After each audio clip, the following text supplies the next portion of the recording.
Good afternoon. I hope you had a good lunch, and let's start our panel for this afternoon.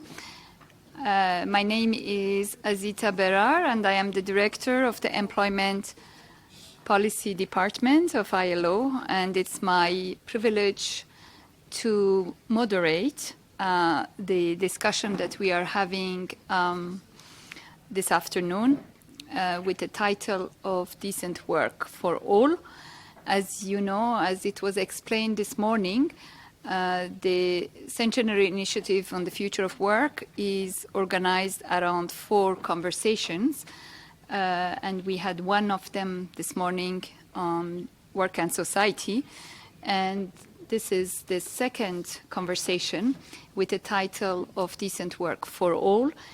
Obviously, these 4 conversations are very much interconnected, and I am sure that several of the issues that were raised this morning will be also relevant for the discussion we are having this afternoon, and several of the same issues will be repeated, but from a different angle.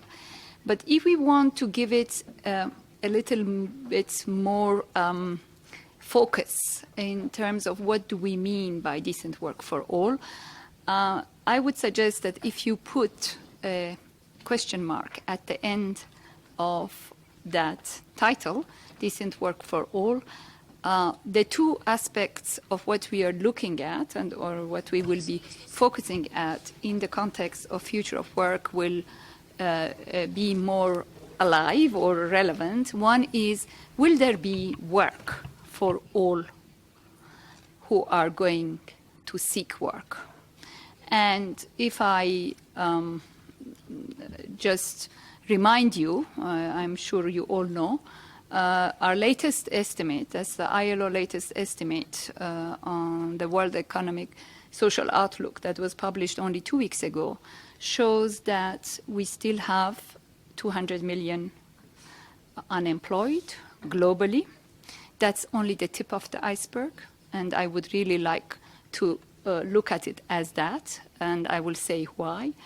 200 million, of which 40% are youth unemployment, and these are unprecedented cases. If we look at the rate of unemployment globally, again, there are lots of variations, and you will have all these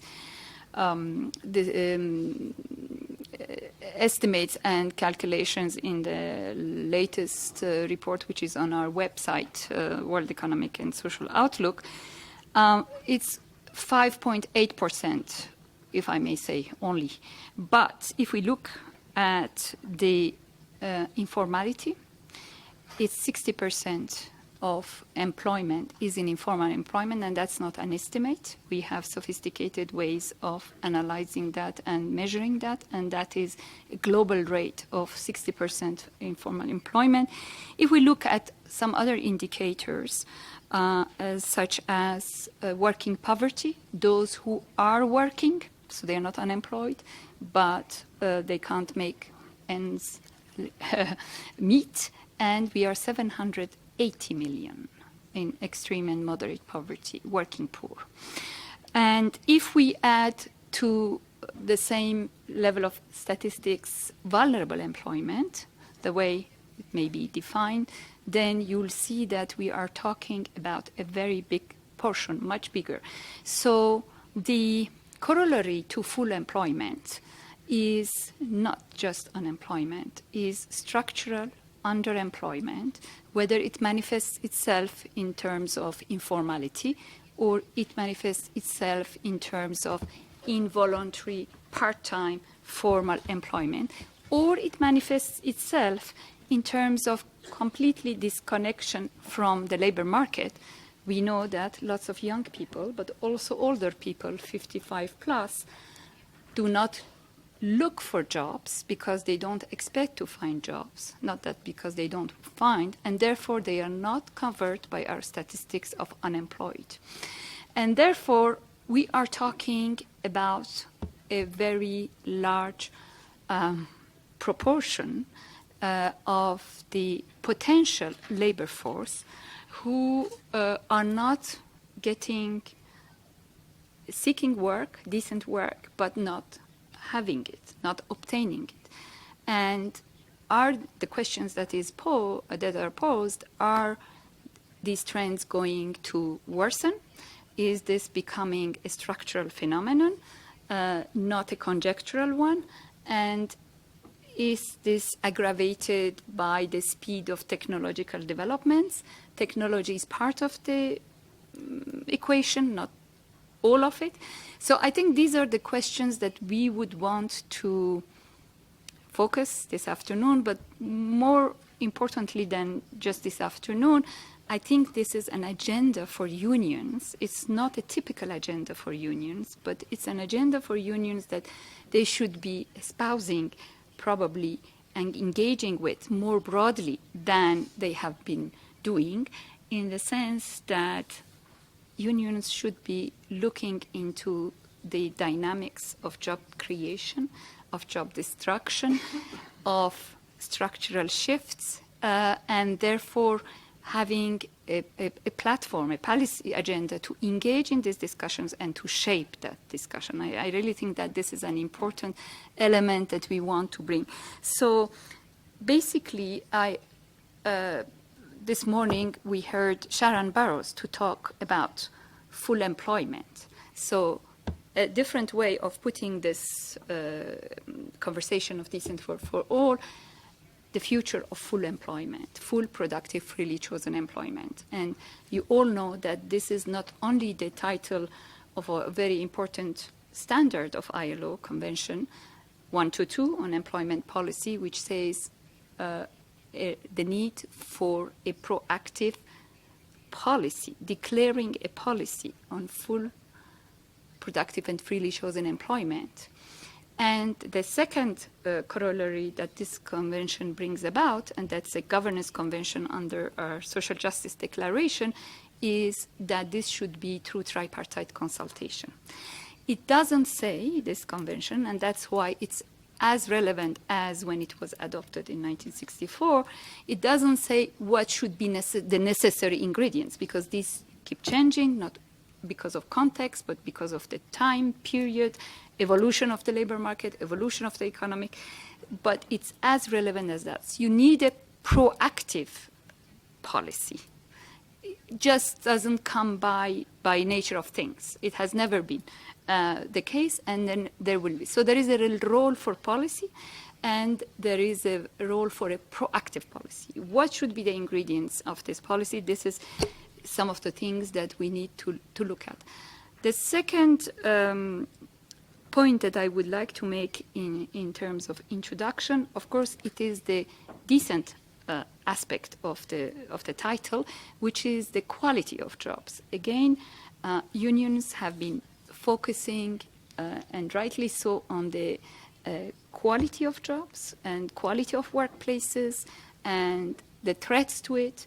But it's also to recognize that the dynamics of quantity of jobs, availability of jobs, very much relate to quality of jobs. So when you have an army of unemployed seeking jobs, it is much more difficult to negotiate for better conditions of work for those who have a job. So I really think that for unions to be looking at it in a more comprehensive way, maybe one way also to be engaging in this conversation, all of this conversation, in a more proactive way. The third point is about not only finding ways, and this is a very important part of this conversation, innovation in policies in social protection for the new forms of labor that are emerging, but also to look at education and skills development as, again, a very important part of the policy agenda. Not only education and skills matter because enterprises need the skilled workforce that respond to the demands of the labor market, but education and skills development have always been, but are going to be even more in this discussion on the future of work a way of addressing inequalities. The ways that economic policies are going, the economic restructuring is taking place, there is a need for continuous reskilling, upskilling, and making sure that skills opportunities are distributed equitably in the society, that they have access, those who need it. So I really think that this may not be very typical agenda points for unions, but it's important that, very important points in the discussion on the future of work.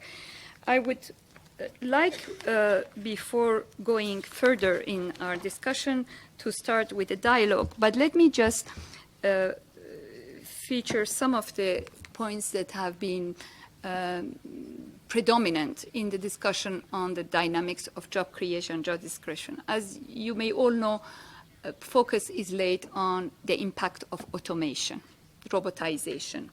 Are these going to destroy jobs, and is this going to increase what we see as the structural unemployment and underemployment rates everywhere? There are different estimates. There is a question of a sectoral lens on this. There is a question of understanding what technologies we are talking about, because this is happening as we are talking. So it's important to understand all that. We have done, I just wanted to draw your attention, a little policy brief on new automation technologies and job creation and destruction dynamics, which summarizes the state of the literature and evidence on this. But also it points out to two facts: that the fact that the technology exists which can replace part of the tasks or all of the tasks for one area of production doesn't mean that this will be necessarily implemented, that this will be necessarily adopted. So there are many aspects, economic consideration, but also there is a deliberate policy, whether we want to invest and propagate this type of technology. But more importantly, from, again, a societal perspective, but also your union's perspective, what matters is how the productivity gains from this automation that will happen, that's happening in some sectors, some tasks, will be distributed. And to whom and for what? Investing in skills and reskilling for those workers who will be displaced or not. So these are some of the issues that have been discussed and briefly and synthesized. I would also like to draw your attention to another recent publication that we have, because it's part of our discussion and debate, and this is the third of the joint publications we have done with the WTO, World Trade Organization, on the impact of trade, globalization, on employment. And if you have looked at the previous one, we are saying that trade can be beneficial for employment generation, but it depends on where, how, where, and how do you have policies to mitigate negative costs. But this one is showing how trade policies can be leading to increasing inequalities, especially because they increase the need for skilled workforce. And so if the investment is not made in that workforce to be able to take advantage of trade policies, the results may be negative and actually not there. So these are some of the debates around the globalization, automation, that can be job creating, job destroying, but more importantly, how do we put the policies around this? And especially if all these at the end are going to create additional productivity gains, where is this going to be invested and how it's going to be distributed? I think these are some of the issues that we want to talk. But let's just go to our panelists, and I would like to call first on Mr. Simon Cecchini, who is a Senior Social Affairs Officer of ACTRAV in Chile, and I would like you, Simone, if you want to say a few more words about you and your own work before presenting your comments. Thank you. No need to say, just say I'm here with my director, Lais. So we have two persons from ACTRAV, which is a UN organization. And I really thank the ILO for the invitation. It's great to be at this Future of Work Symposium. We really like the title because the idea is that all these great changes brought about by technology, demography, and the economy on the world of work are not predetermined, but we can do something about it with public policies, like you were saying. And one key point is that in this new global economy, the returns to ideas, the returns to skills are higher and will be much higher in the future than the returns to, say, machinery or physical capital. So I think that is an important thing to keep in mind because it entails the need to invest in human capacities. And we need what has been termed a new developmental state, a state that can promote universal and high-quality social protection, education, and health. And we need to, although technically we speak about social expenditure, we need to think of these not just as expenditures, but rather as an investment which can create a virtuous circle of job creation. Now, universal social protection in particular is key. If we look at the countries that have such systems, the workers and their families are protected, and their protection does not necessarily depend on a specific job in a specific sector.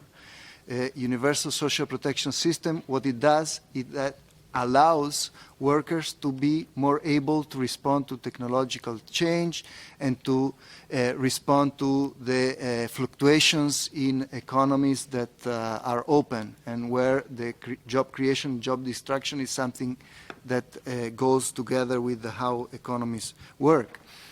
These countries, sure, we can think of countries like the Nordic countries that are light years away from the developing world, but they've been able to create jobs, be innovative, etc.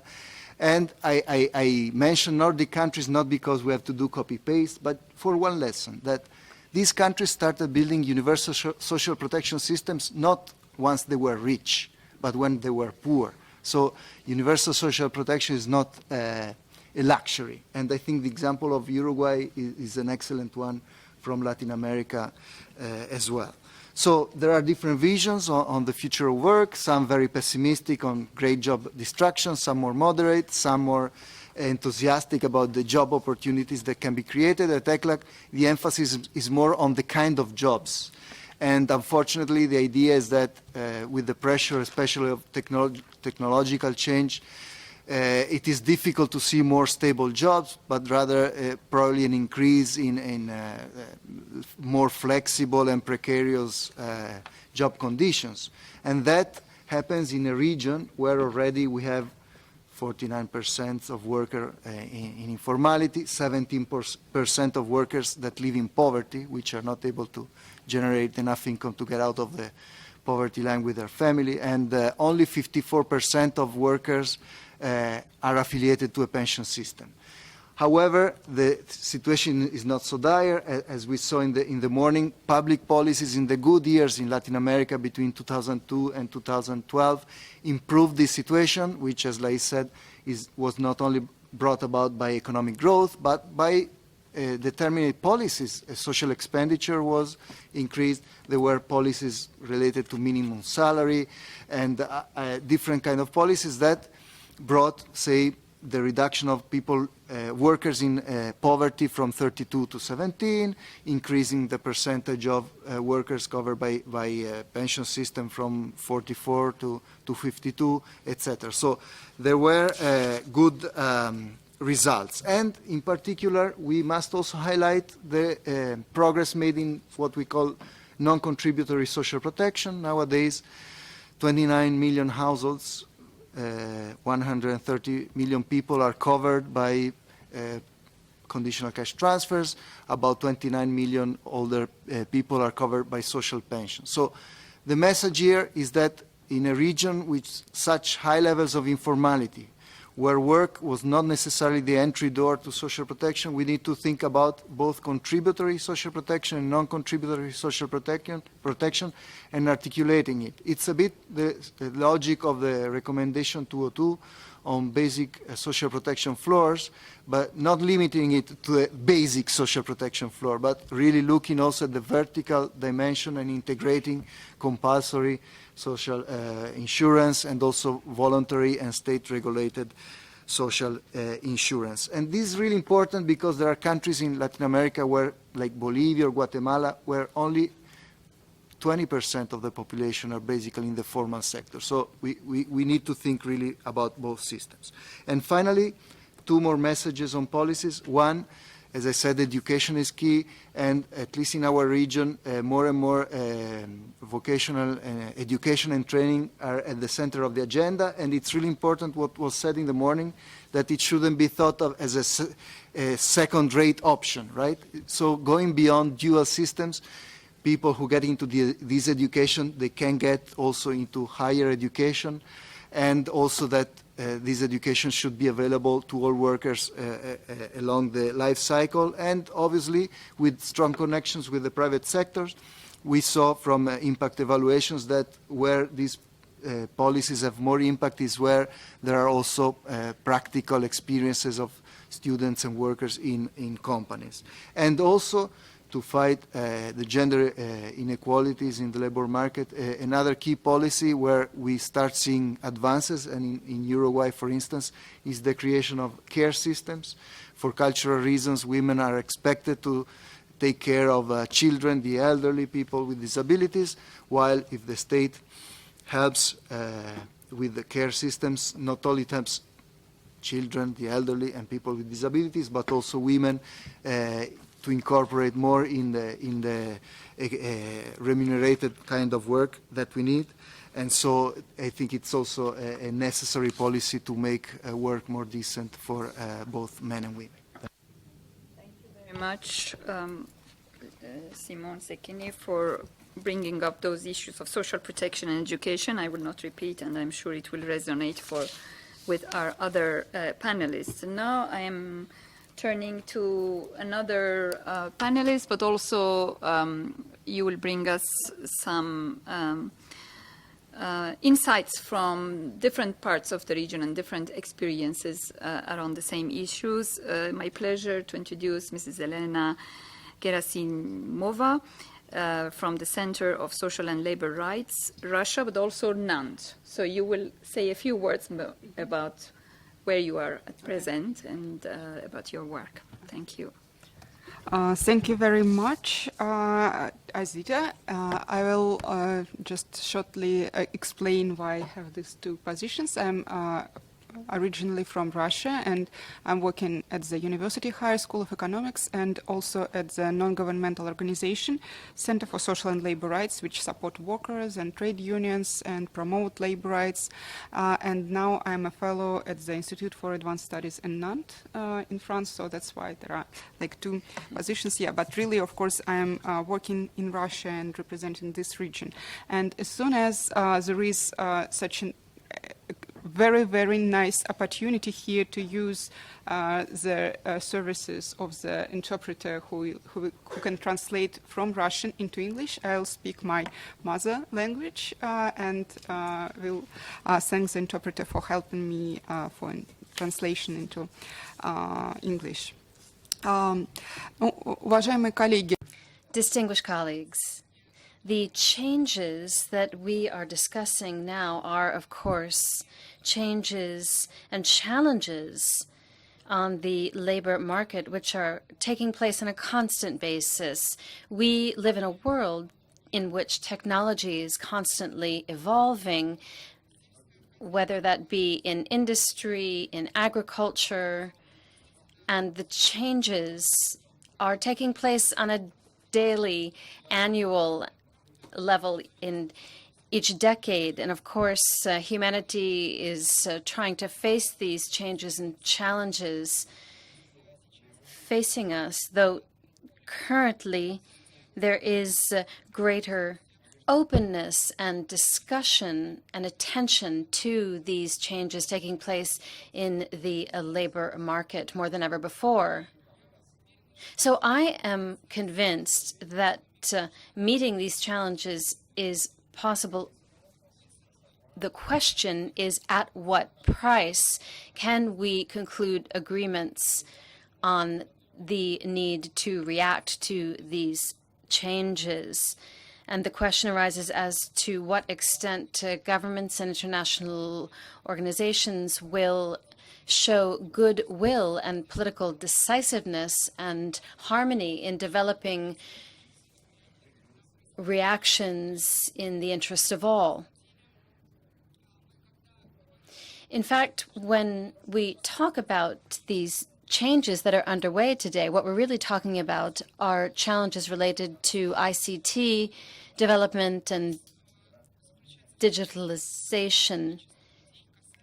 Now, how many people are affected by these changes? And are these changes truly the principal changes among those taking place today? I would raise this question. Is this the process that is causing the greatest number of challenges on the labor market or not? We've referred to the tremendous path that has been forged in improving working conditions, and we've talked also about problems that we thought had been solved, such as the horrible exploitation of people who, even if we don't call them slaves, are essentially providing slave labor. Many people are working in conditions which, formally from a legal standpoint, are, though they are paid positions, they find themselves on such a low rung of the ladder that questions can be raised as to what is the most important conclusion to make about this phenomenon in the sphere of work today. Now, digitalization and challenges related to the development of ICTs, I think what we are observing today is that there's now a tremendous amount of jobs that require a very high level of qualifications and skills, which provide wonderful salaries and great working conditions. And there is a certain elite of an elite cadre of workers being trained for work in this segment. But there are a number of questions because many of these people are working under high pressure. The pressure comes not only from time pressure and stress. So there's a question as to how balanced and decent the working conditions of the elite cadre of workers are. We also see that there is pressure coming from companies. We see working conditions that are very low and unsatisfactory. I'm referring to the working poor. It must also be noted that many people who find themselves among the working poor are people who are highly qualified. For example, in our region, it's a rather common situation when people are both highly qualified specialists and are working in jobs carried out by the working poor, whether this be in education, health, culture. where the level of pay is very low, and the requirements and the responsibility of these positions are very high. So much so that very highly qualified people find themselves unable to work in these areas, and they are pushed out. So there is the exclusion of these highly qualified workers. At the same time, there is a labor sector which is quite typical for our region, where there is insufficient productivity and the use of very low-paid workers and a lack of use of IT. So you have there a large group of persons with low qualifications, low pay, and low productivity. The low productivity of workers depends not only on the workers themselves, though, but also on the technology that is used. And when there is such low productivity, it's not possible for such persons to ask for high wages and high-quality working conditions. Now, in our region, and it seems to me around the world, we are seeing that the group of workers in the so-called middle class is growing smaller and smaller. These are people with a medium level of qualifications and who have sufficiently quality working conditions. Now, there is a clear challenge facing us today with the large number of jobs, new jobs, for which no one is ready to pay at all. These jobs are those in which we see a growing number of people who, on the one hand, are making a great contribution to social development, but we wonder how they can get by. I refer to volunteers who are carrying out very important, significant social work of social utility that no one is willing to pay for.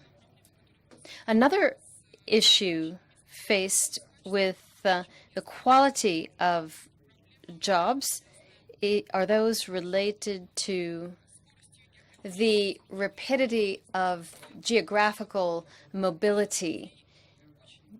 So the fact that there is so much migration around the world, and specifically in our region, which is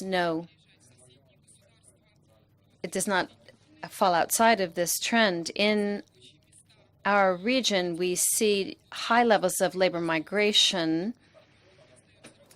These are people moving between countries within the CIS, for instance.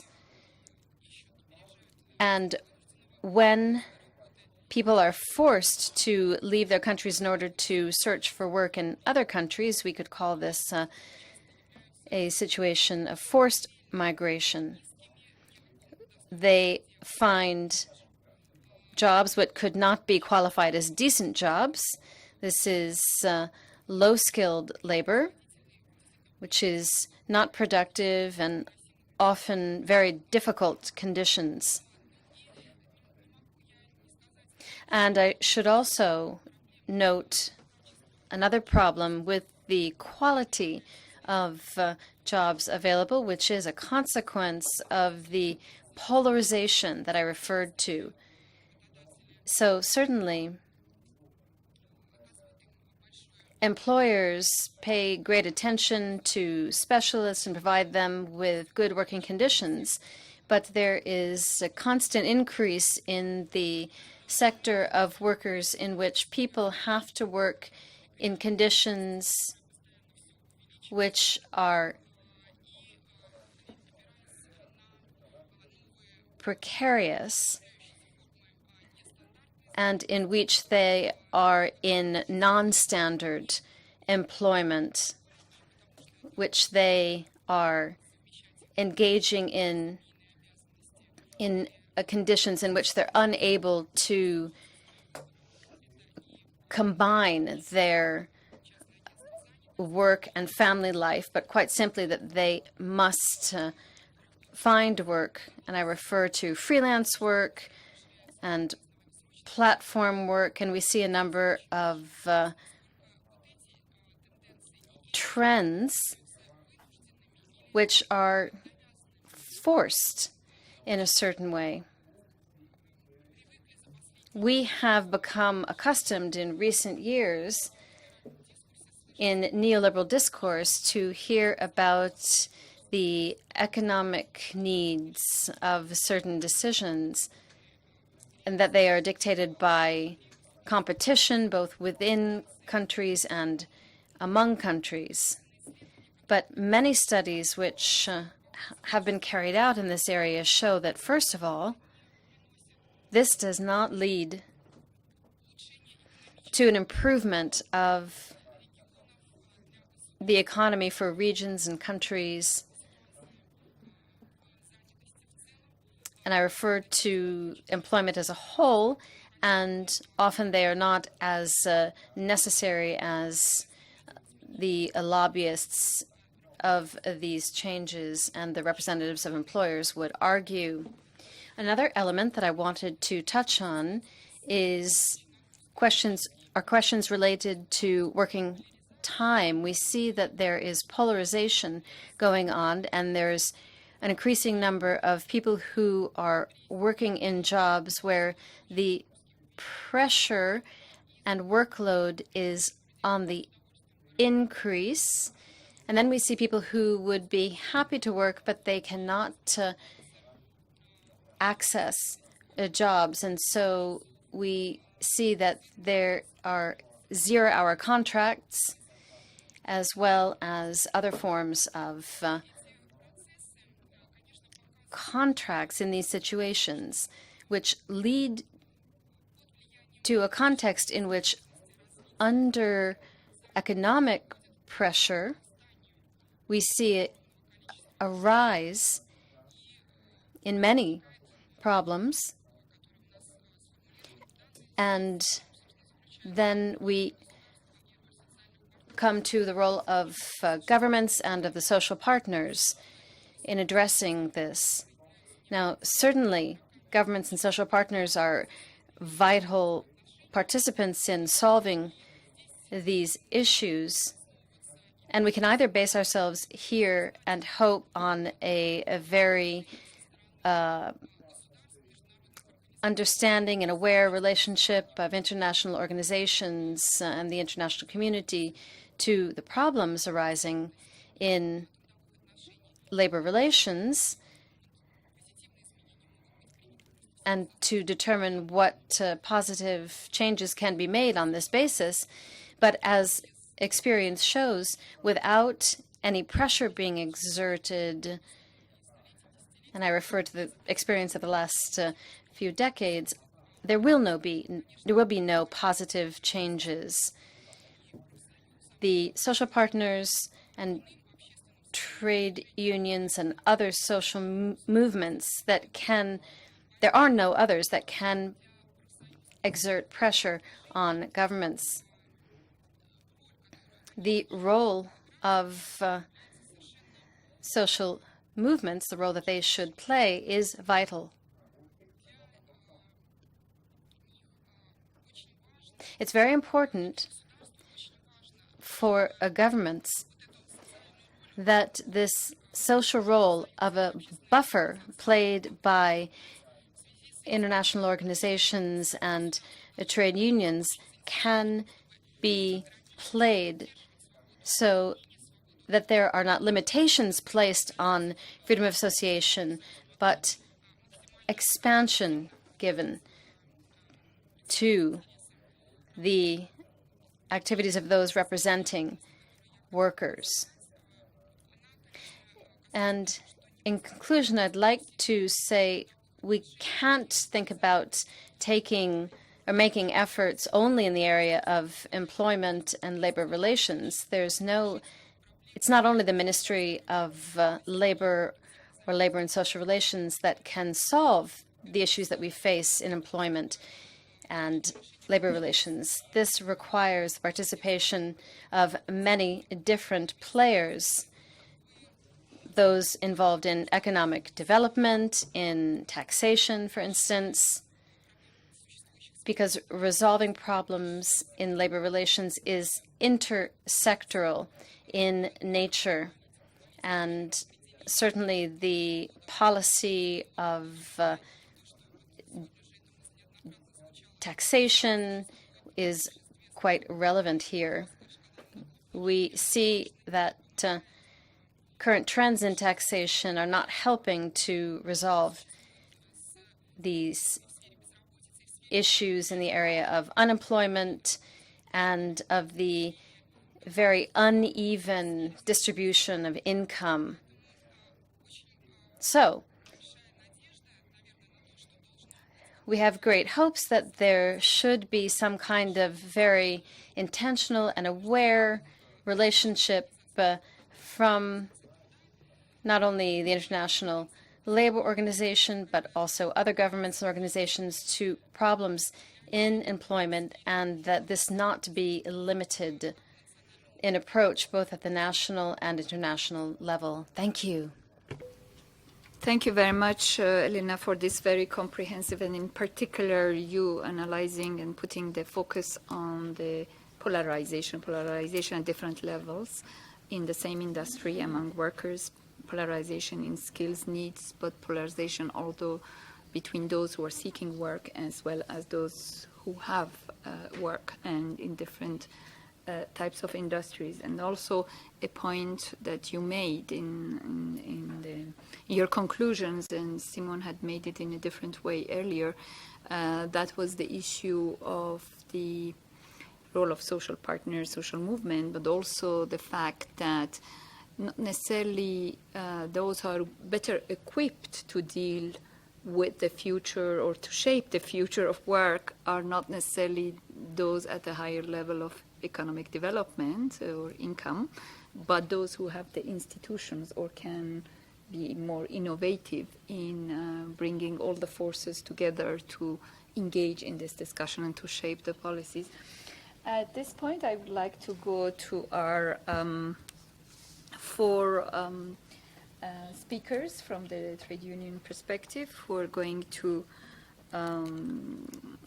give their points of view or react to what the panelists have said on this conversation. And let's again focus on the future of full employment, where the jobs are coming from, how we can shape that, and what can be the role of policy in this.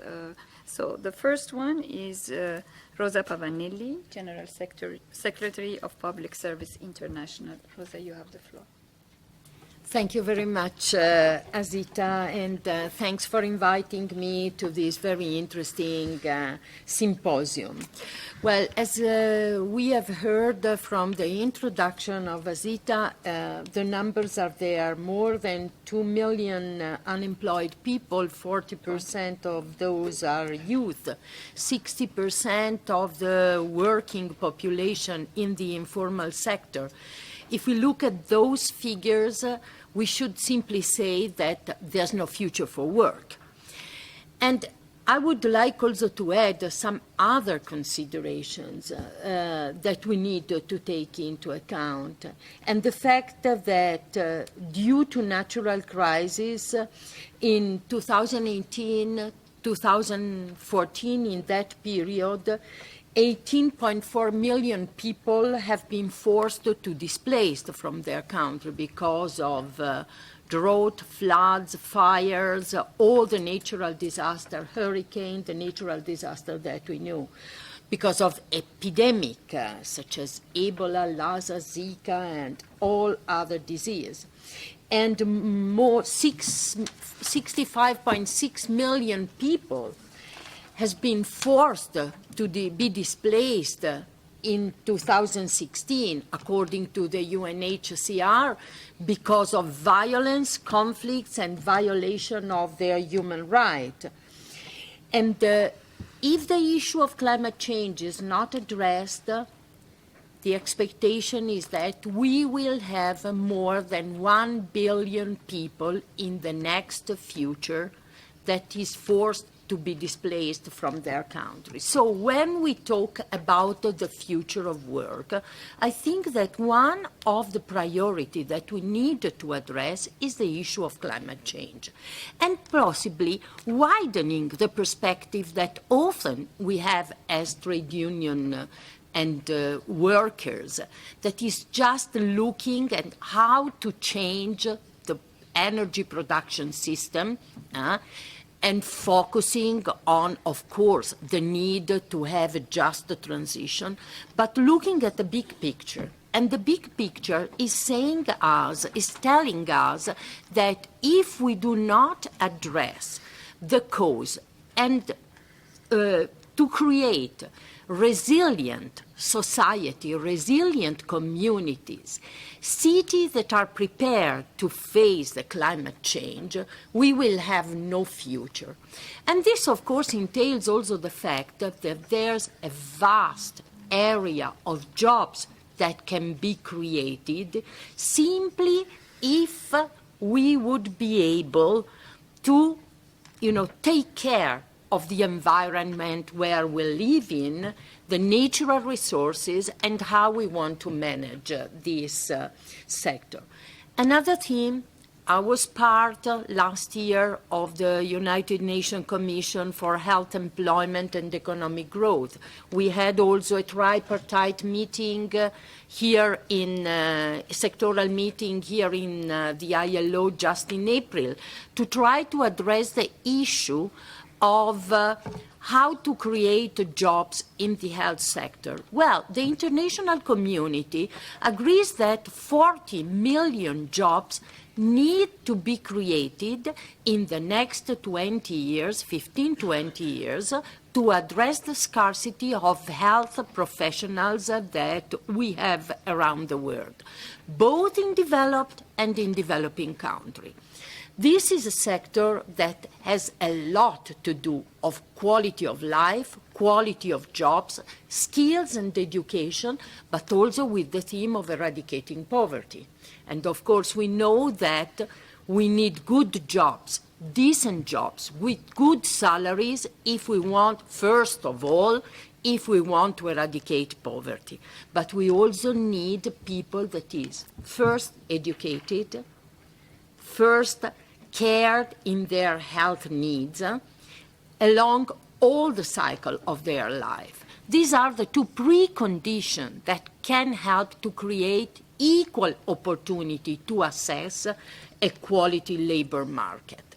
And this cannot happen if we continue to focus and to look only, at the labor market as it has been developing under the push and the race of this globalization focused on competition. I think that if we look at the figures that was recalled here, we should simply say that globalization has failed because it has created more unemployment, it has created more inequality, rather than give the opportunity to create good jobs and economic development. But I would say also social development, not only economic development. Therefore, I think that we need, and I don't think it's completely so, I also think that globalization has the good side. There is also a good side of globalization. But the point is how we can highlight the good side of globalization. How can we enhance the positive aspects that globalization can bring if we continue to focus on competition and the race to the bottom in workers' rights and trade union rights that we have been witnessing in recent years? And I think the point is now start thinking that we can have the future of decent work and good work if we start rethinking the global governance of our globalized world. And this entails the role of the many international institutions. I honestly believe that it's not giving, all the power to a club of a small elite, such as those that are governing the world right now, the G20, the G7, the OECD, that we can find the solution. The solution must be global and include all the subjects. Otherwise, the contradictions that come from the different development models and systems, or the contradiction that comes from the fact there are areas of conflict and disaster and areas with a different pace in the demographic change will conflict one another. And we will not be able to find a solution to this big problem.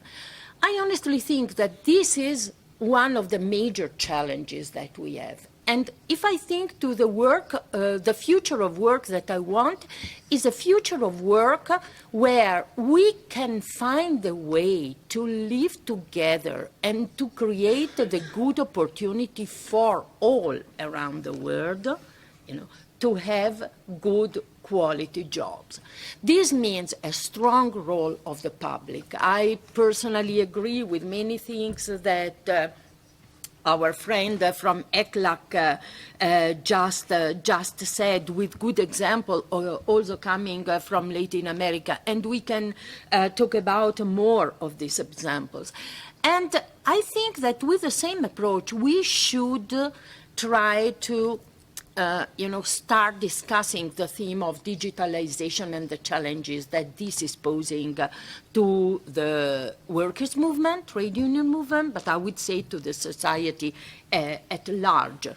Because if we limit the discussion to how many jobs can be lost because of digitalization, or how jobs can be redesigned and skills redesigned according to the needs of digitalization, I am afraid that we will make the same mistake we made when we started discussing about globalization, not tackling the real point. And the real point is which kind of society will result if digitalization is not governed, and if it's not governed for the benefit of all and not the benefit of the few that can make profit out of that. I think this is the big, big challenge. And I would like us to get all involved in this discussion. Thank you very much. Thank you very much, Rosa. You brought to the discussion some very important points, and I'm sure we will revisit that in the next round. But let me just go to Anthony Ba, who is the president, the deputy, from the Ghana Trade Union Congress, Secretary General. Anthony, you have the floor. Thank you, Zita. Let me refer to a few points that were raised in the morning and also earlier this afternoon. First, the point I noted was that future of work is bleak, and that was Professor Webster. I thought what he meant was that future is bleak if we don't do anything now. And even in my lifetime, I think what he said was totally correct because of the rapid population growth in Africa. In 2050, Africans will be about 2 billion people. And that means that if we don't do anything now, the situation may even be worse than what we have now. Of course, I'm not totally pessimistic because the young people in Africa are not accepting failure. I know that they will confront and challenge the status quo. And that could change things in the next 100 years. Second point, Europe should not be our standard, which was a point made strongly in the morning. I still think Europe has a lot to share with us, and we have a lot to learn from Europe. After all, this is where industrialization started. This is where trade unionism started. And Europe has, in the last 100 years, changed the conditions of workers. And so we still have a lot to learn. Earlier, our friend Simone said the Nordic countries, for example, can provide very good examples of social protection. I was lucky to have my master's education in Norway. And from far away Africa, I was treated like every Norwegian. And I think this is something we can share from Scandinavia or Nordic. Their care economy is very, very strong. And I see the future in care economy. And we still have a lot to learn from there. The last point that I noted was said by Kathleen, who said we can influence the future and get the world of work we want, but we have a lot of work to do. And I agree with her. Then Karen from US said collective power versus individual power. And the last point, social dialogue is important. And it's upon this that I make my intervention. And I would like to focus on what unions must do. That's all what I know. Because I've worked all my life in the trade union, right from university. I haven't done anything else. So I only know what unions can do. And I would like to refer to the 4 pillars of decent work: employment, rights at work, social protection, and social dialogue. Usually we write these pillars having social dialogue as the last one. But I think from the trade union perspective, coming from Africa, social dialogue is number 1 pillar, I think. If we manage to strengthen and make social dialogue effective, we can achieve the other 3. If you look at the partners, employers are quite strong, especially in Africa. Governments are quite strong. Unions are weak. And the state of unions in Africa and also elsewhere now is not very good. Union density is declining sharply in Africa and also in other parts of the world. In Ghana, in 1992, union density was 50%. Now it's below 30%. The reasons are clear. Informality is increasing, precarious work, and all the elephants that Kathleen mentioned in the morning. And so the condition is not very good. Second, even those who are left in the unions, the average age of a trade union member in Africa probably is about 40 to 45 years. The young people don't want to join the union. First, they don't have jobs. So. And then we have emergence of trade unions based only in the enterprise level. They don't want to join the industry unions. They don't want to join the national unions. And these are signs of extinction, whether we like it or not. If nothing happens, the average age of unionists will be increasing. It will get to 50, it will get to 60, and then that's it. And so we have to do something, and that's why it's good we start talking now. First, we must review our traditional strategies as trade unions. Collective organization has been a key pillar and a key strategy. But now that strategy is not working very well because it focused or over-focused on men who were in the manufacturing sector, who were doing other forms of work. We need now to include, do more work to make sure we have more women, more young people, and we need to try to sustain the interests of those who are already with us as we work to get more people to join us. That means we have to redefine the word work to include all these people who are working, whether they are in the formal sector or in the informal sector. Second strategy, we have to build stronger alliance with civil society organizations, including the community-based organizations represented here by Karen, Working America. We need to have more of this, especially in Africa too. We need to change collective bargaining methods and then the coverage to include all these workers. So unions who are operating in that sector must make sure everybody there, whether they are agency worker, whether they are informal economic worker, whether they are casual worker, are covered. And then we still will have to use our fourth strategy, which is collective action. But in this case, we have to target the corporate greed. Because all of us, when we buy things very cheap, we like it. But we go and complain that salaries are low or wages are low. But when we buy shirts at $5 or 5 CH, we are happy as unionists. But we can still have those cheap goods if we target corporate greed, so that part of the profits are channeled into paying wages. We have to build our capacity as trade unionists to engage policymakers. That is the only way social dialogue can be effective, because the other partners are quite strong. And if we don't have the capacity, then it means we cannot engage effectively in social dialogue. To conclude, from what I have gathered since morning, the working age population in every country, especially in Africa, in Latin America, are divided into 3. And now I can say I can generalize across the world because our staff from Russia just spoke.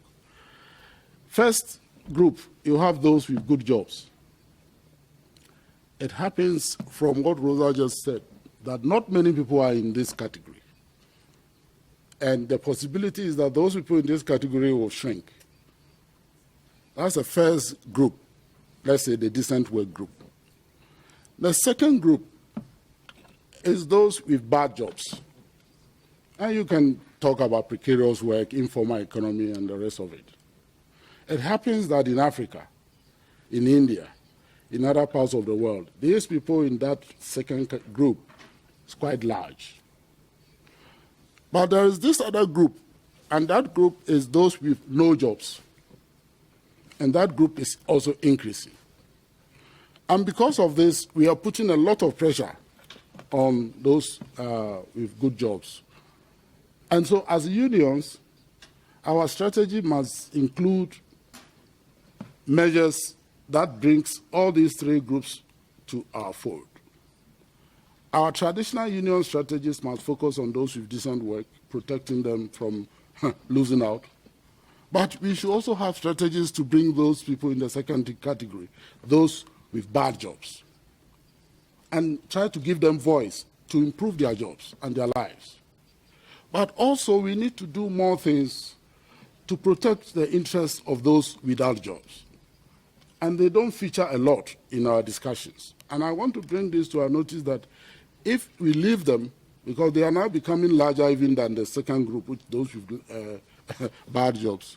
But if we can engage effectively in social dialogue, we can protect all 3. We can use our trade union strategies to protect those our members there. We can change the way we do things, collective organizing, to bring those in the second group, which are the informal economy, precarious workers, and so on. But we can work with government and employees to protect the interests of the unemployed through social insurance, social protection, and so on. Thank you very much. Thank you very much, Anthony. You've so eloquently expressed the need for unions, in fact, to look at their strategies in shaping the future and bringing those 3 groups. And I'm sure that this will be generating a lot of discussions and reaction. And with the permission of the organizers, if we have some more time, I want to open the floor also for comments and questions to this very important point that you made. But on this juncture, I wanted just also to take an opportunity to especially address the comment which was made this morning that ILO has this, and its standards, this very Eurocentrist look at the standard and non-standard. But let me just remind everyone that we have a very recent recommendation 204 that is looking on transition from the informal to the formal economy. And if you look at the content and gist of this recommendation, which was adopted in 2015, it really reconciles the need for economic productivity and with a rights-based approach and social protection. So I really think that ILO today is well equipped also to address some of these discussions that were not there maybe a century ago or not so forcefully, and it's more of a need not only in developing economies but in this context of globalization and new forms of informal employment emerging. Let me now turn to our third representative of trade union, who is going to give her reactions, Nina Kuzbina, Deputy President of the Federation of Independent Trade Union of Russia. Nina, if you would like to say a few more words in introducing yourself or your work, please do so. Thank you, Madam Chairperson. Distinguished colleagues, I would like also to thank the organizers of this symposium for having invited me to participate in discussing this very interesting issue. I represent the Federation of Independent Trade Unions of Russia.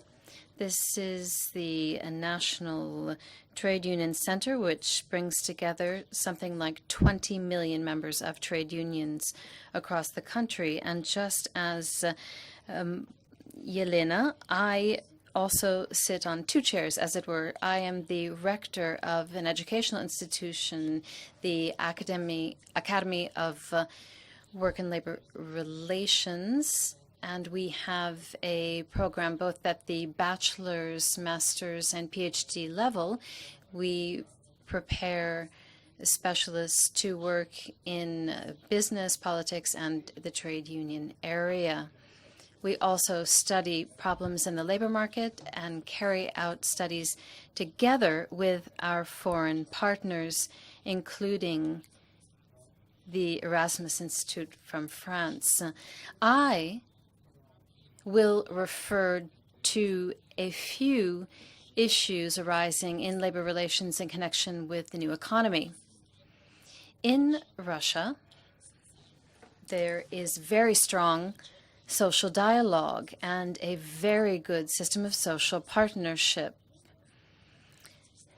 The government of the Russian Federation as a whole, the structures including Ministry of Labor and the Ministry of Economic Development, as well as the Tax Service and the Ministry of Finance, within the government side, there are discussions on solving relevant issues. Our strong social partnership is regulated by legislation that is developed in cooperation and discussion with the social partners. We also carry out active policies for employment, retraining for those who may lose employment, as well as a focus on regions where there are employment problems. But nevertheless, all together, we are living through a transition period. The sale of services on internet or of products is more profitable than creating computers themselves. So the economy of non-material values, as it were, is in conflict with the existing institutional system. And it's practically become clear that we will need to rewrite our textbooks on labor economics, for instance, in connection with this understanding of the new situation of labor relations. So we see a shift from the classic system of labor relations to a new architecture on the labor market, as well as the changes that are taking place in the configuration of employment. Now, what are the prospects for employment? Those seen by those who've taken part in our studies, we see that there is, for a number of different reasons, based on different studies and assessments, we see that the function that could be automated has a relation or relates to more than 1 billion jobs. 1,100,000,000. This is around the world. Of more than 100 million jobs are affected in this area in Europe and the US. So we see that there is an exclusion from the labor market and a replacement by so-called artificial intelligence. Now, why do I say so-called? My understanding is that artificial intelligence does not exist. Rather, there is artificial logic, but the human brain does not work like some kind of computer algorithm. Artificial intelligence does not have creativity. It cannot break rules. It has no imagination to change the paradigm. A computer cannot, for instance, imagine the future or represent the future, because the program that is in that so-called artificial intelligence, it corresponds to the imagination or understanding of the engineer who created it in the first place. Now, finally, perhaps the most important point is that we've all dealt with artificial translation, or that is automized translation, but I would not want to read Shakespeare translated by a robot. I'd rather read Shakespeare as translated by a person who is an artist, a creative person. And I'd like especially to note the very high quality of the translation at today's Symposium in Russian, and I would like to thank the Russian interpreters. Nevertheless, according to assessments and by various academics, up to 80% of technological progress will be related to the development of IT. Now, the time that is spent on production and the exchange of information has for a long time now been higher than the amount of time spent on industrial production. In 1999 in Germany, turnover in IT exceeded turnover in the automobile industry, for instance. There's a change in the personnel of organizations today, and this is a challenge for the labor union movement as well. Let me also note that the network economy is related to the network of social relations, and we need to adapt in this way. A network organization forms itself based on a geographical principle. That would be a cluster, or an industrial region, or in a vertical way through producers. And it's possible to have an organization of horizontality as well. We need not only to try, but to act in such a way so that there is a right and access and opportunity to education and training for labor unions for such horizontal networks. We need a fundamentally new conception of labor relations in order to apply it to the new realities that I have outlined. So now I'm going to say something that might be a bit controversial. It's a hypothesis, and it needs to be discussed. In order to arrive at this new conception that I referred to, we need to consider the education of labor union members. So each member, whether through distance learning or outsourcing or network or so on, each member must have the opportunity to belong to a labor union, perhaps not only the possibility of belonging, but the requirement of belonging. Why do I say requirement? Well, a trade union is a form of the collective protection of the rights of workers. It's organized workers who organize themselves. But those workers who are not organized and who are not protected are a risk for everyone, for themselves, but also for the authorities and for business. So each worker must have the possibility to defend their rights and protect their rights. Membership in trade unions should be something that is enforced by law. This would allow for us to consider the flexibility of labor legislation. In Russia, for instance, we have very strong labor legislation, as I've referred to. Why do I make this proposal? It's because the new economy, with its technological change, is what is sharply limiting the individualization of labor relations, this automation. And this leads to a loss in the level of social protection.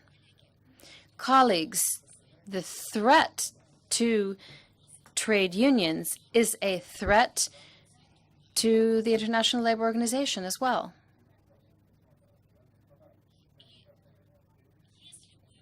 And if we find that there are non-governmental organizations or labor brokers who are ersatz or artificial protectors of labor rights, then we see a pushing aside of trade unions, and this is not right. The new concept of developing the system of labor relations should provide for an understanding of trade unions as fundamental required institutions of the labor market. And this will provide us with an answer to the future of work and whether we can achieve peace. Now, there's the question of freelancers that I'd like to touch on. This is a special group of workers. It would seem that they're self-sufficient. They have either outgrown or moved beyond contractual labor relations. But the question is, do we need trade unions here? Some studies show that grouping such workers together in professional organizations, organizations that can defend their rights in applying relevant legislation is being limited and decreases the effectiveness of their negotiations with large companies.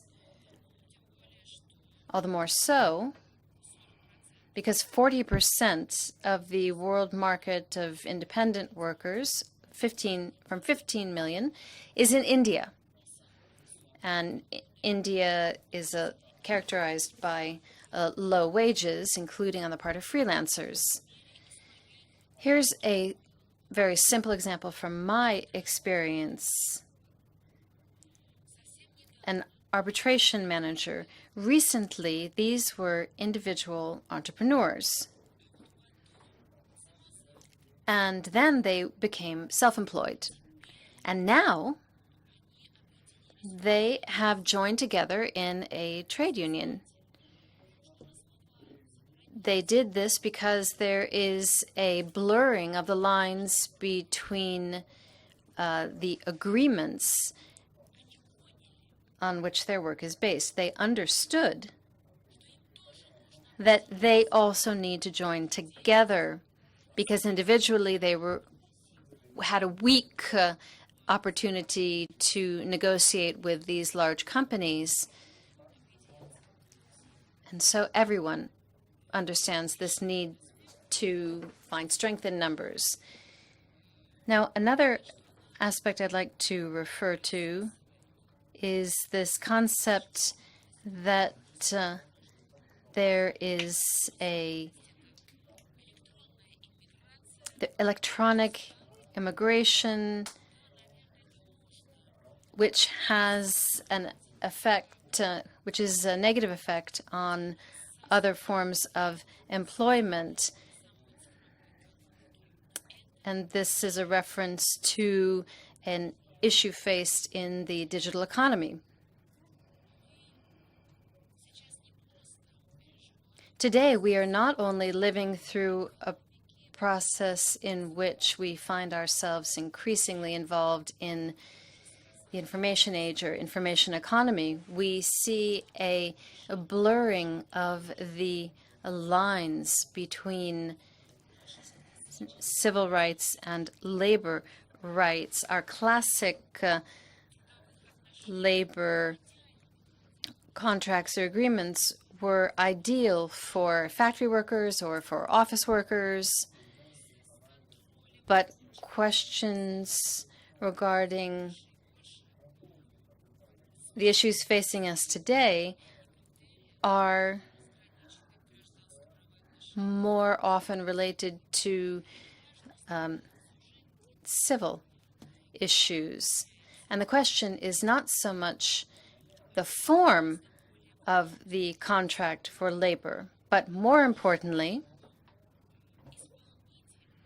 that the person who is carrying out the work needs protection. And this is an area of development for labor legislation. With respect to trade unions, in order to find effective responses to the challenges we're facing, here we need to strengthen ourselves and to unite as well. The objective conditions for this have matured, and we will now need to act decisively. Thank you for your attention. Thank you very much, Nina. You've also addressed the issues and the challenges to union movement and also offered some specific ways forward that I'm sure we will be discussing in the next round. So let me now come on the last intervenant, that is Barbara Figueroa, President of the Trade Unions Chile. Barbara, you have the floor. Thank you very much for the invitation extended to us so we could take part in this discussion. a discussion in which the Chilean trade union movement is not a foreigner to. We've been participating, we've been following what the ILO has been saying, and also of other people, particularly the founder of Social Economic Forum, of the Davos Economic Forum. And they have also been taking a look at what is called the fourth revolution, industrial revolution, that is. We, from the Secretariat and Central of Workers, have looked at this discussion, and we've looked at the challenge this implies for the trade union organization that is becoming part of a debate which, if it doesn't envisage the vision of the trade union counterpart, then it runs a serious risk of being confronted, as has been done up to now, with the debate on productivity, which is a mechanical look at things. Now, to talk about the future of work, no doubt, one should also think about how the countries can grow. We do not deny carrying out this debate, but before thinking only about the mechanisms so that countries can grow, we include a previous discussion, which is a discussion on the social bill and growth. When we suppose that we're solving the possibility of employment just on how the countries are growing, and we don't look at the discussion on who benefit from this growth, then we are moving away from the real discussion. In my country, in Chile, during the 90s, we had growth rates which were exceptional. We had a growth which reached over 10%. And this did not mean that there was a reduction of inequality. On the contrary, in my country, inequality was just growing. And therefore, looking at that reality, we understand that to talk about productivity, innovation, new challenges, that also implies that we have to ask ourselves the question, how are we going to see to it that that growth have an impact on all, women and men? If this does not occur, then what we are creating are societies which concentrate in few development and therefore have a great potential of generating social conflicts. And this, of course, implies that we are not looking at the challenge of inequality as something that we do not want to take care of. In my country, inequality is not just an economic one. It's also an inequality of democracy. In the last report of the UNDP, the text which is called Inequalities, it's quite clear that in the case of our country, not only just a few are having the economic power, but it's the same elite. They're the ones that are represented in the political institutionality. And therefore, when we say in our country, in Chile, that it's necessary to include the voice of the counterparts, the voice of trade unionism, and we understand that challenge as a challenge, not just of the authorities, but also a challenge for the trade unions. What we're saying behind that is that without our voice, there is an absolutely imperfect democracy which cannot take care or shoulder these national challenges of overcoming inequality and do this with the inclusion of stakeholders who today do not have any participation, neither in defining of economic policies nor the defining of the public policies. If you understand challenge in this way, then we believe that the possibility of making headway in a discussion with all the counterparts on the future of work also goes through a critical and self-critical look at the role of trade unions. In my country, the unionization rate does not go over 16.5%, with data of 2016 Ministry of Labor. This, to a great extent, is being slowed down because of the bureaucracy we've had since dictatorship up until now.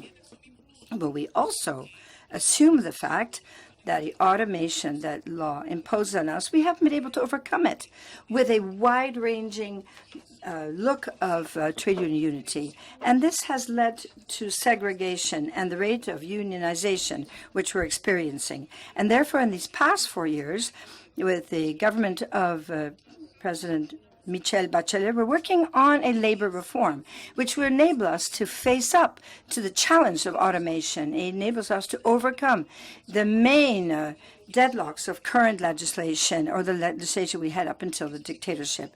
And this meant that we had to make headway in labor reform, which has enabled us to take another look at the role of trade union as a main social partner, going beyond something in my country, which from the trade union side could be other trade unions, which at the same time were carrying out parallel activities and reducing the road of unionism.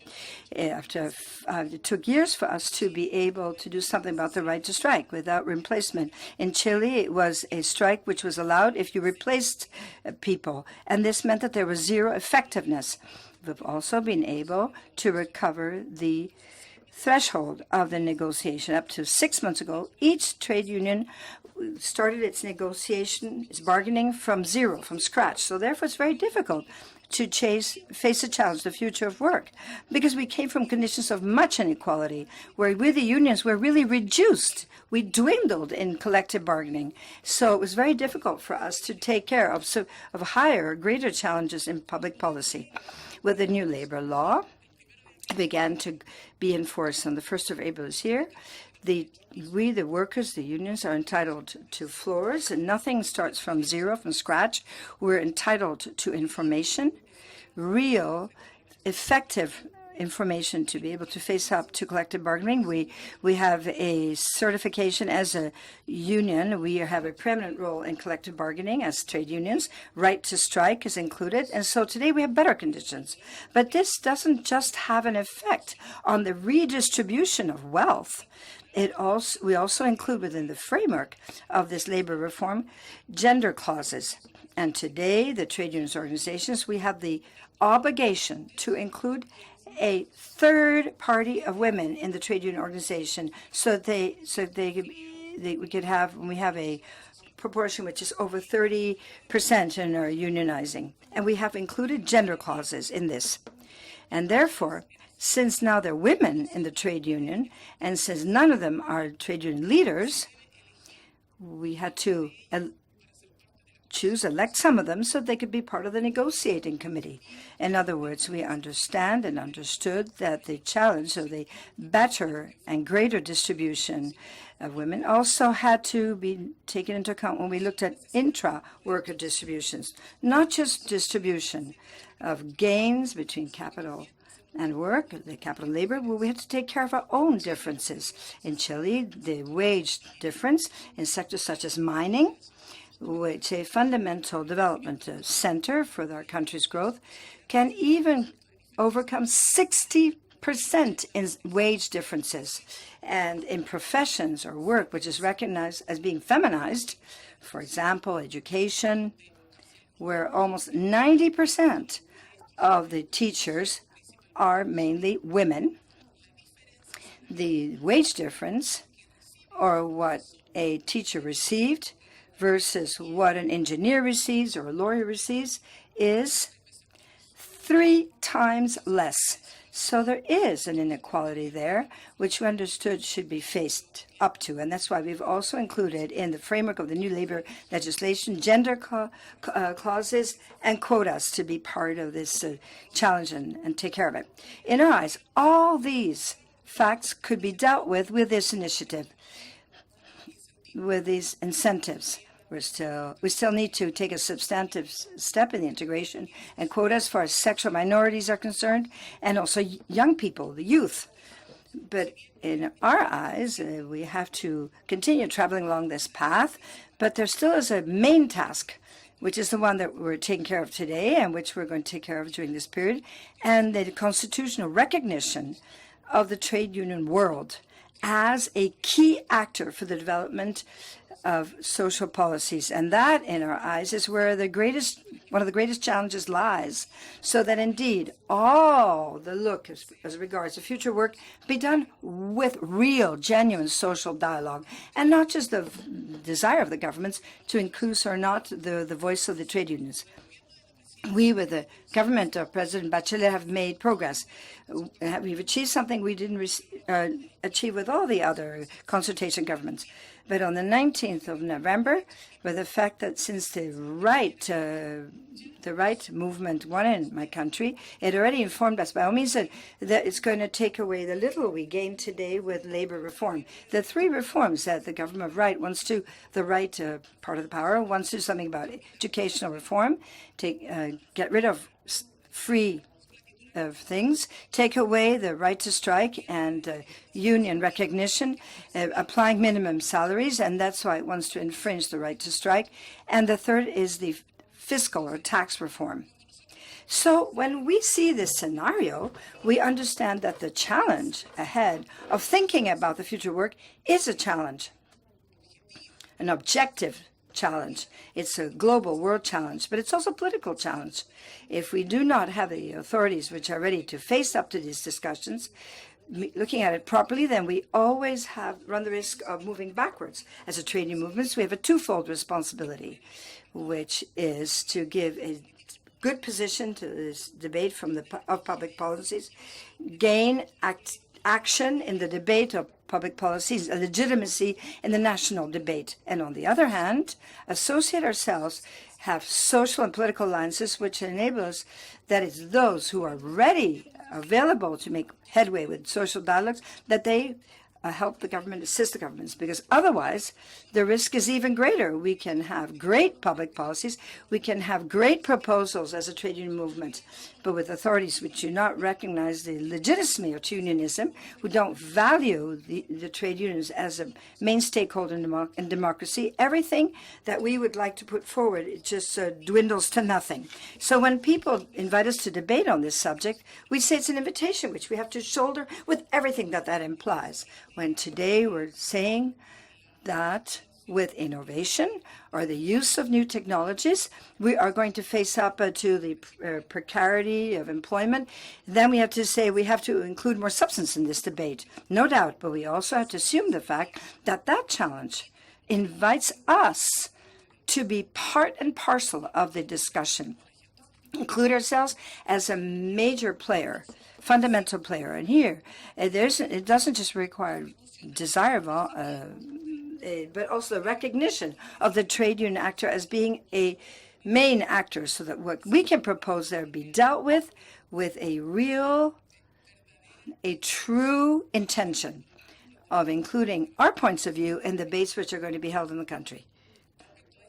Now, regarding these issues, we can say here in our country as well, there's a great challenge of putting the debate, the future work, and the use of new technologies, looking at it with a view of innovation, that this go beyond just the mere exercise of including more automation. Innovation can also be understood as valuing, enhancing work as a fundamental aspect of human development, and therefore innovation is also understood as being training, perfecting, and the training of weaknesses. It just not enable us to implement new technologies, but also a reconversion in sectors which today are not looked at as being development poles or significant development centers of our country, but could be, if you look at it strategically.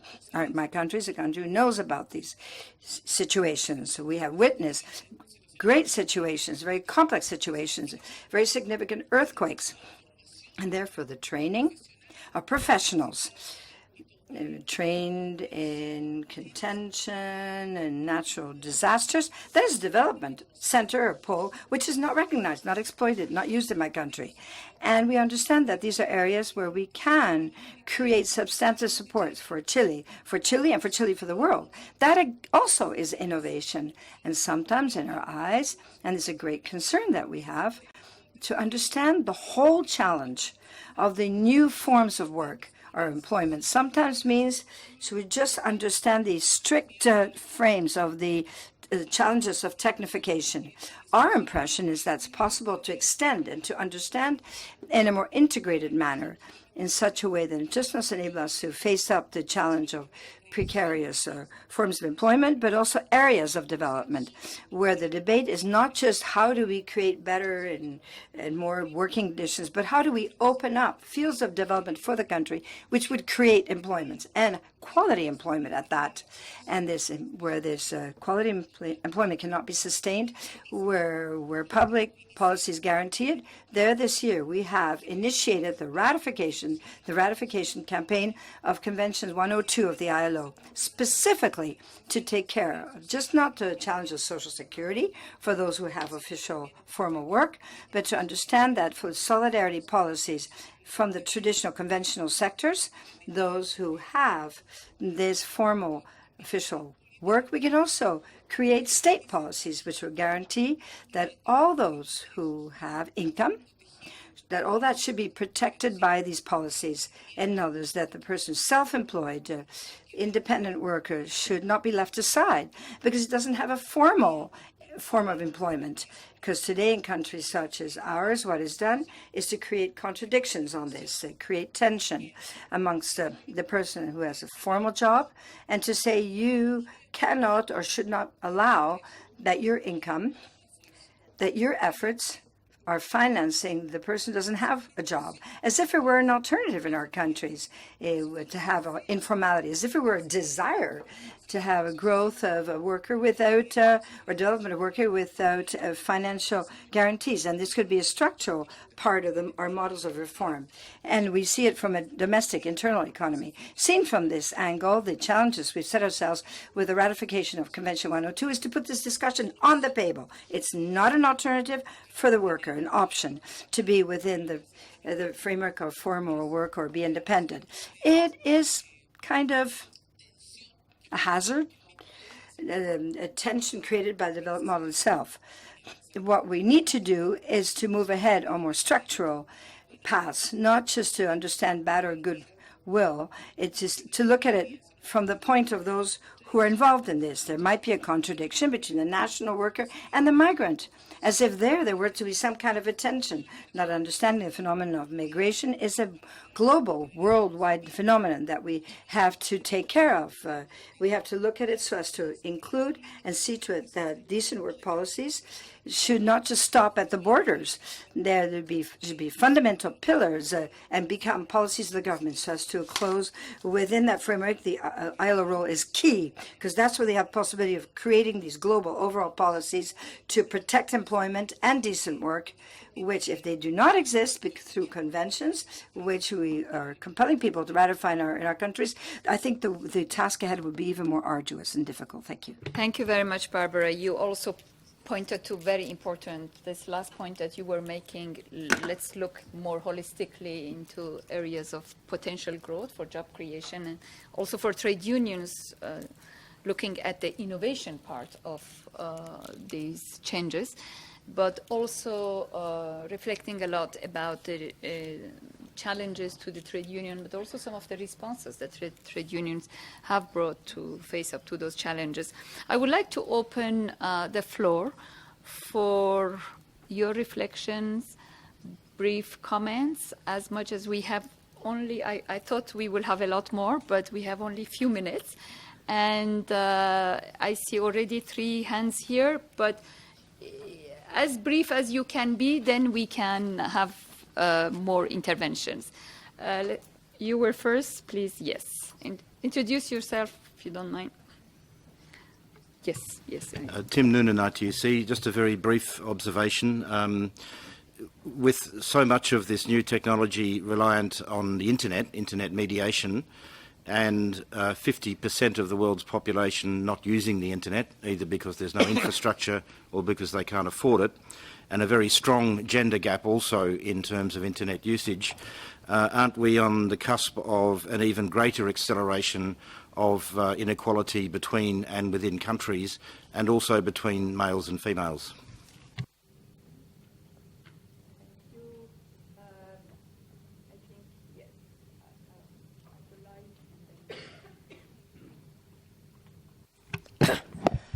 Merci, Madame la.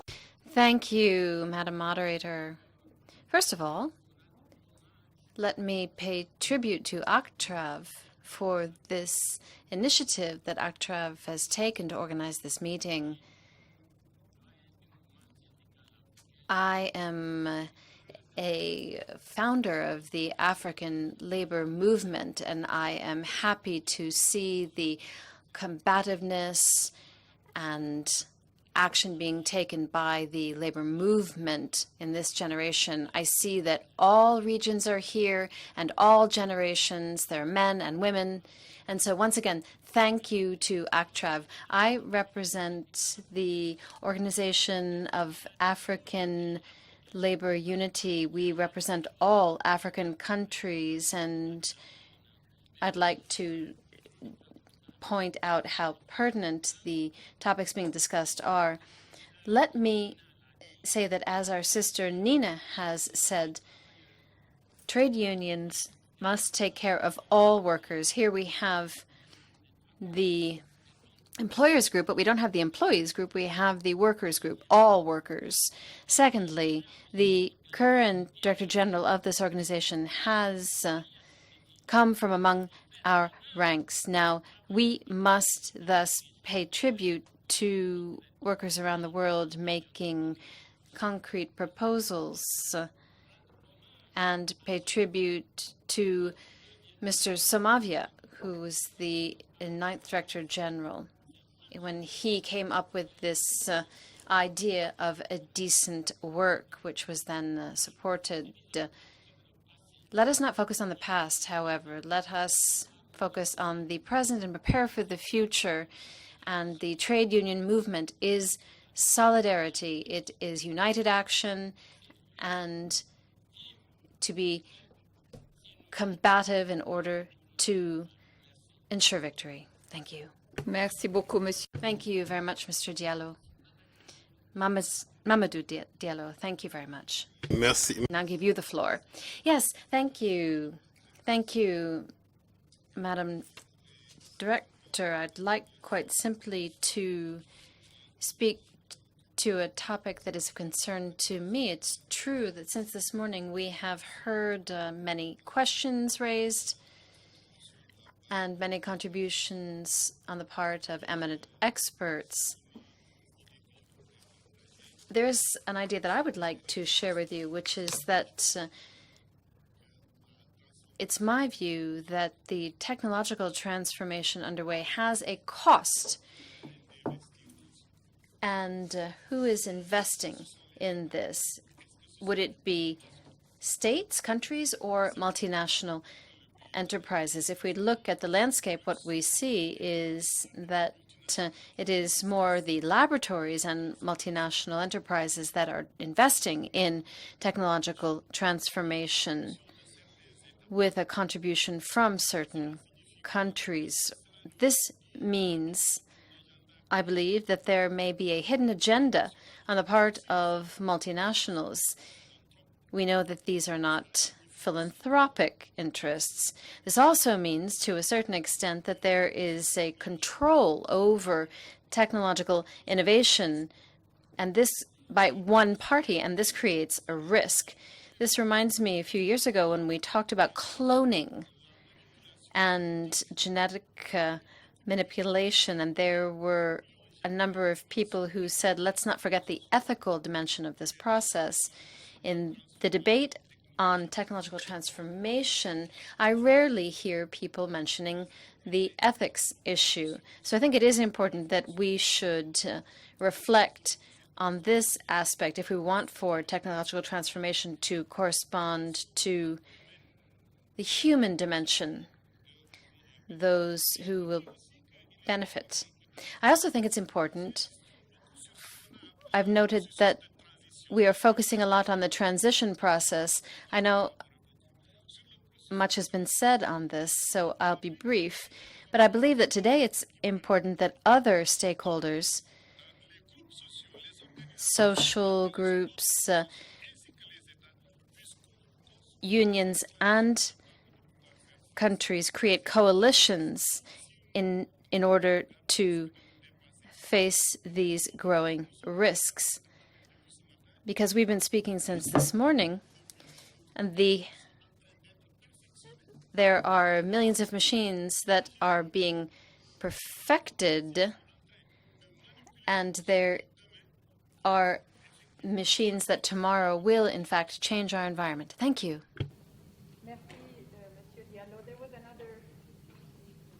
Microphone, please. Question. That will be the last from the floor. Buenas tardes. Good afternoon to everyone. I am a Chilean economist, and I'm part of the Council for Innovation for Development, which is an advisory body of the Presidency of the Republic.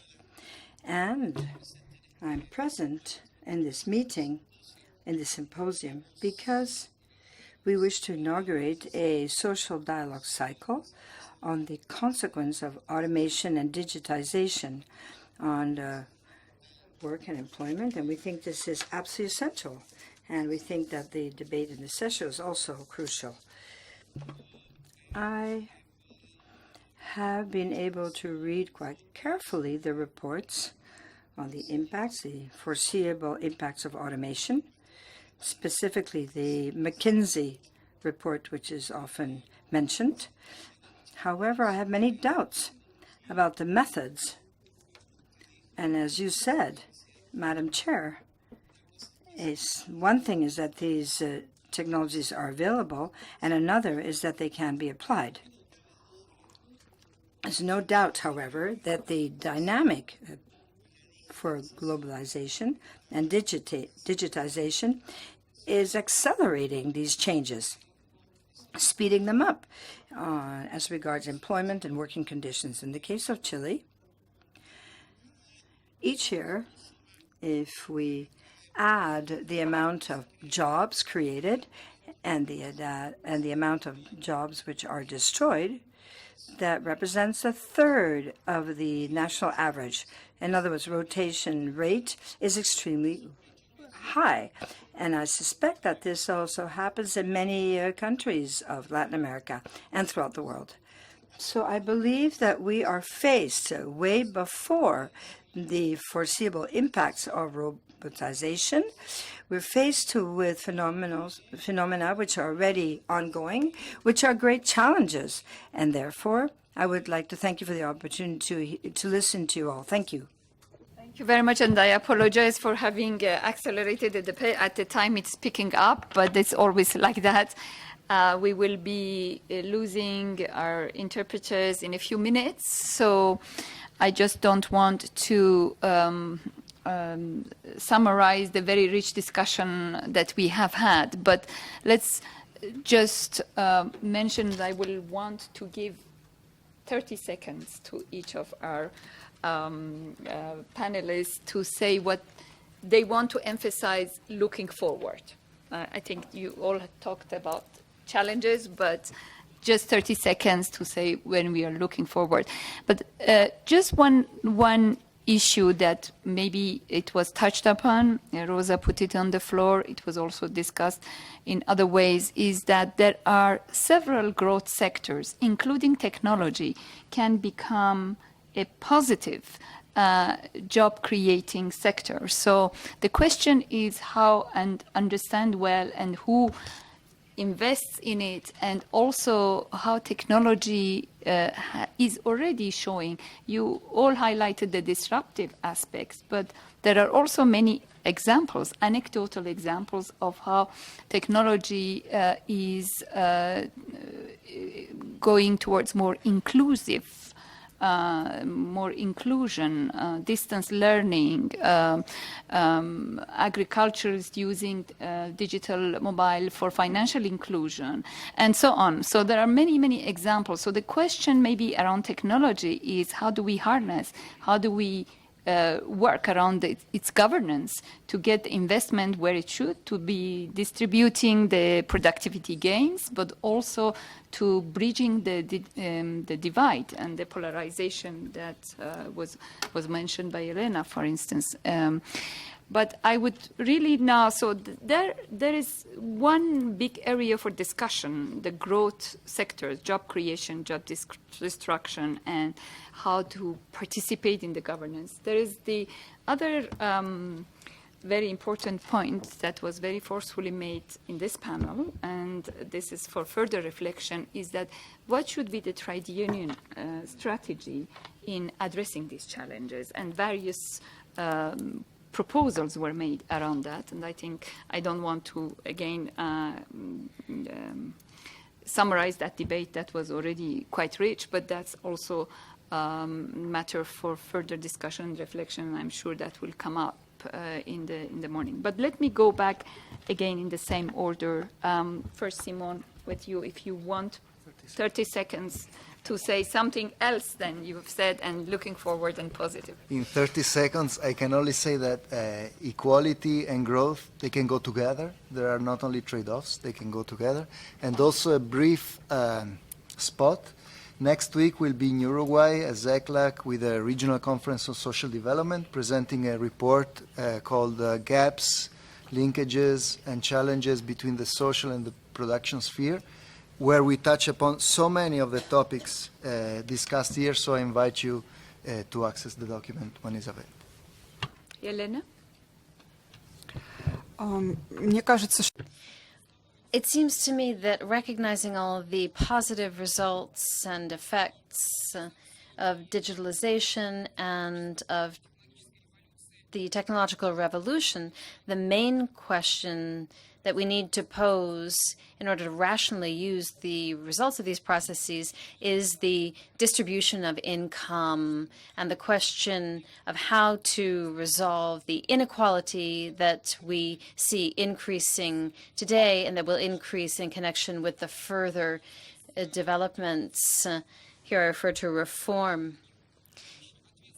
Here I think that a very responsible relationship on the part of international organizations and governments is necessary, and the idea that labor unions should work with all three groups, those with good jobs, bad jobs, and without jobs, that labor unions should not only occupy themselves with this, but this concept of solidarity and the idea that trade unions could work together with other social movements and NGOs. Thank you. Yes, thank you. Sorry, just let me apologize for having been so compressed in my speech, but I was told that we had 5 minutes each, but it seems it was not the case. Sorry. I would like to stress just what our colleague Mamadou Diallo just said. Who is leading this race to digitalization? And I think the answer is there, and the things that the issue that we need to address is there. As it happened with globalization, if we leave multinational corporates to dictate the rules at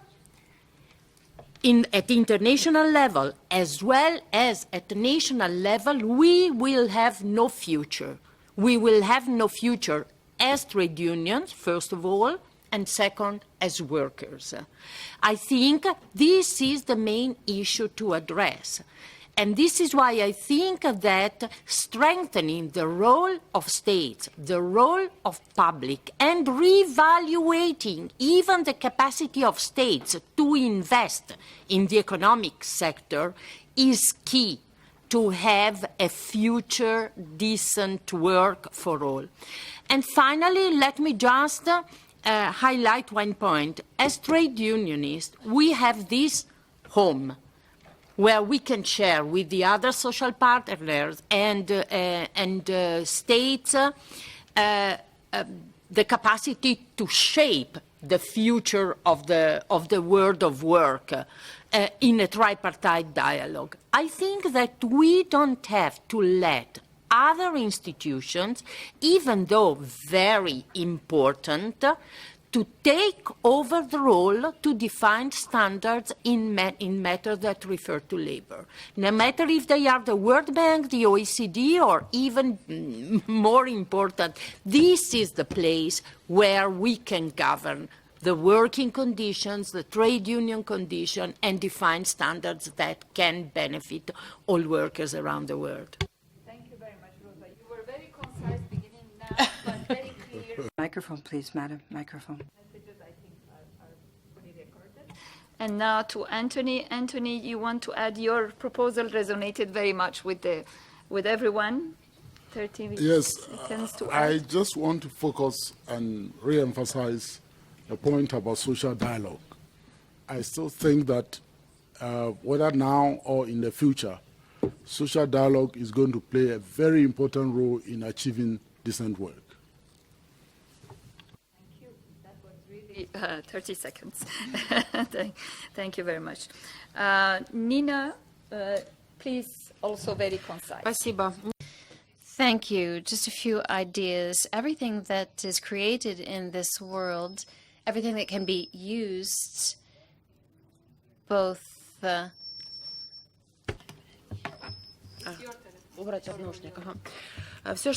everything that is created in this world can be used either to harm individuals or for their benefit. This is true even of poison that can be used as medicine. This is also true of pressure and how we use pressure. And technology can be used to help us create new forms of organizing as trade unions.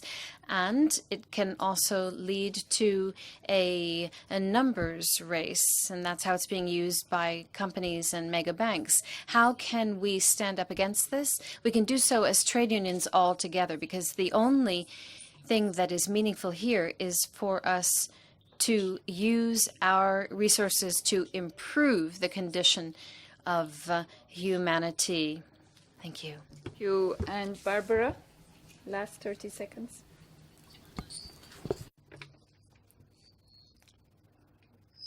Could the speaker please remove her earphone? It's too close to the microphone. Perhaps to point out that the problem is not automation, nor the use of new technologies, and the reason why they're used. If we establish a supremacy of one counterpart, such as the private world, the empresarial world, to determine the meaning of these new technologies, what we're going to end up producing are greater inequalities. And that is the substantive discussion, in our opinion. And that's why it's so important that we, the trade unions, become part of this debate. Otherwise, we run the risk of creating a kind of debate on automation. What it's seeking is to reduce the capacity for trade union action in one cases and replace unions, or that we just have as a concept, or that its main element be to conceive the biggest amount of profits, gain. So the value that these spaces for meeting that the ILO generates means that all the parties concerned become part of the discussion. It's not just the economic power, the one who would determine everything, or just the desire of the government. It has to be a debate where the trade union world would also contribute significantly, where there are areas where fruits or products of automation are going to restrict employment, the poll centers, sell people through telephones. There might also be some increase of requirements, for example, psychologists, the care sector, mental health care. So it's not just a discussion which is black and white, but for it not just to be depending on the interests of one class, we have to include all the actors, all the stakeholders. And that is where we think we should try to contribute to this discussion, looking at the phenomenon, taking care of what's happening, also reacting to it, and also claiming all those things. That means that the trade union has to be part of this discussion. The first obstacle that we have is that our voice be valued, be appreciated in this discussion, and not just the voices of entrepreneurs or economists. Thank you. I think that is a very good concluding remark, which is how to equip yourself as trade unionists, but in this broader discussion of governance of these changes. in order to be shaping actually the policies, the policy challenges, as well as the future of work, which is, as you all have mentioned in many different ways, it's not in the future, it's happening. But it's the conglomeration and acceleration of paces that we are seeing, but also these different challenges, globalization, climate change, displacement. We didn't discuss much about that effect of conflict, but also demographic transitions and all these mega drivers that are affecting the availability of jobs, but also the nature of jobs and the quality of jobs. But all that, it can be shaped, and all that, it's a matter of the political economy and the politics and the policy making. I am concluding where Maria Elena started this morning on the role of policy. So thank you. Don, to you, I should invite for the 5:30 reception. Mention that. Or Anna, over to you. And thanks to all the panelists and speakers from trade unions. Thank you.